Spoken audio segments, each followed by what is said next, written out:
नमस्कार, मैं ट्विंकल दीक्षित। आप देख रहे हैं इंडिया राइज टीवी।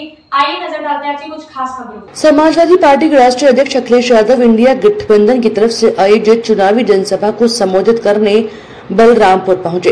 इस दौरान समाजवादी पार्टी राष्ट्रीय अध्यक्ष अखिलेश यादव ने कहा कि 79 सीटों को हम जीत रहे हैं, मात्र एक सीट पर लड़ाई है। वहीं बीजेपी के 400 पार के नारे पर राष्ट्रीय अध्यक्ष ने कहा कि 400 हारने को जा रही है। इलेक्टोरल बॉन्ड को लेकर हमला बोलते हुए कहा कि जिन्होंने इलेक्टोरल बॉन्ड में हजारों करोड़ रुपए खर्च किए, हद तो तब हो गई जब वैक्सीन बनाने वाली कंपनी से पैसा ले लिया। उन्होंने कहा कि एक तरफ वह लोग हैं जो संविधान को खत्म करना चाहते हैं और दूसरी तरफ समाजवादी पार्टी और गठबंधन के लोग संविधान को बचाने और उसकी रक्षा करने में लगे हैं।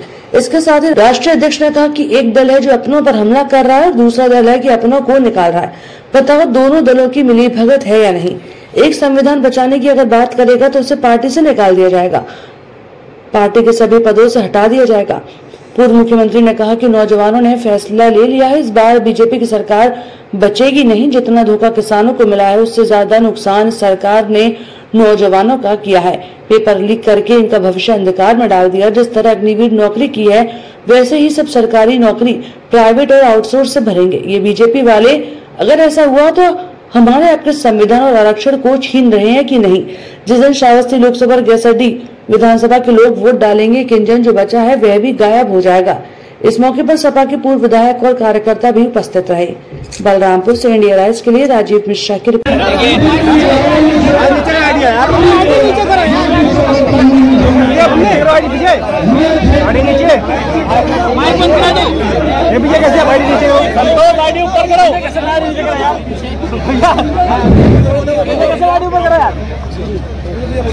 चुनाव बीजेपी हार नहीं रही है।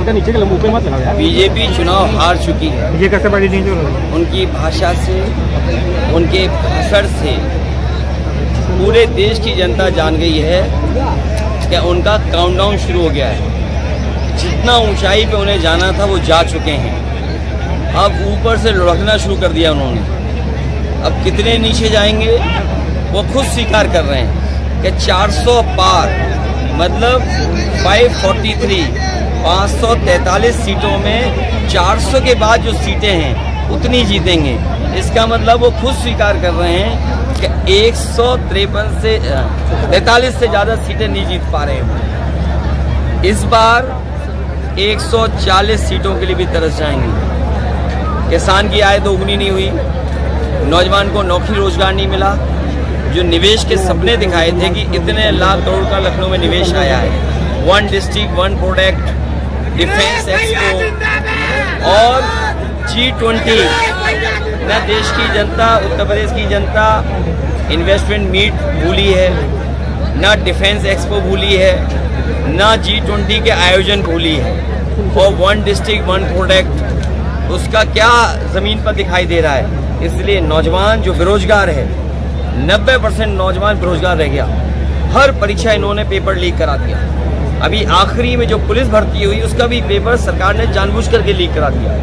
क्या बीजेपी की सरकार उत्तर प्रदेश में, बीजेपी की सरकार हरियाणा में, और इनका पेपर लीक हो रहा है। सरकार नौकरी नहीं देना चाहती, जानबूझ करके पेपर लीक कर रही है।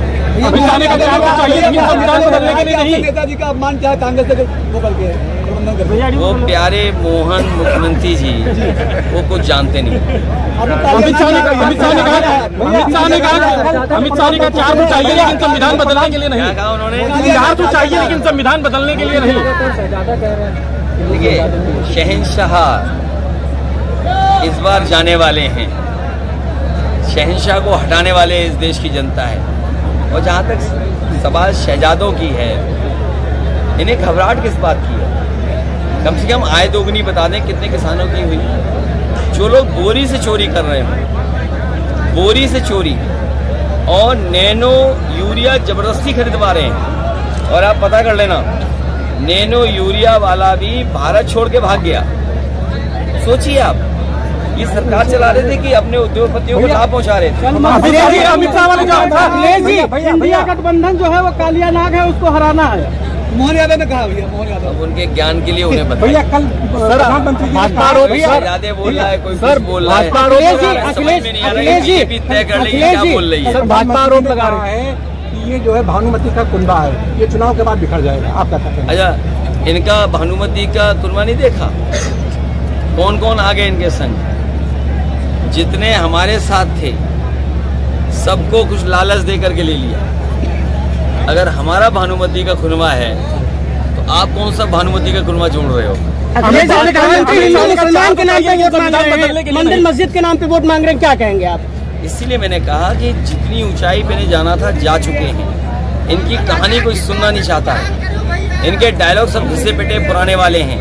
ये पहला राजनीतिक दल है जो नकारात्मक राजनीति करते करते अपनी ही नैरेटिव में उलझ गए हैं। ये नेगेटिव जो नैरेटिव उन्होंने क्रिएट किया उसी में उलझ गए हैं। याद रखिए बीजेपी के लोग, जो गड्ढा दूसरों के लिए खोदते हैं एक दिन उस गड्ढे में खुद गिरते हैं। योगी आदित्यनाथ ने कहा कि ये बुलडोजर फिर से चलेगा। कितने चेहरे में एक चेहरा तय कर लेंगे? योगी जी ने कहा कि ये बुलडोजर फिर से चलेगा और जिन लोगों ने इस तरह से किया उनके ऊपर बड़ी कार्रवाई की जाएगी। हमारे उत्तर प्रदेश के मुख्यमंत्री उल्टा पुल्टा मुख्यमंत्री हैं। उनका ज्ञान नहीं देखा आपने?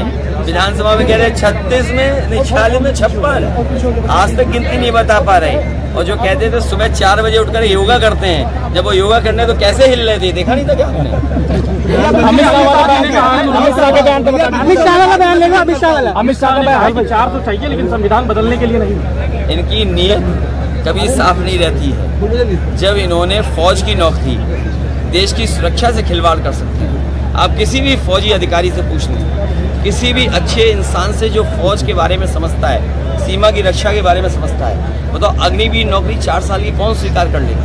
क्या 4 साल में आप ट्रेनिंग पा करके सीमा की रक्षा कर पाएंगे?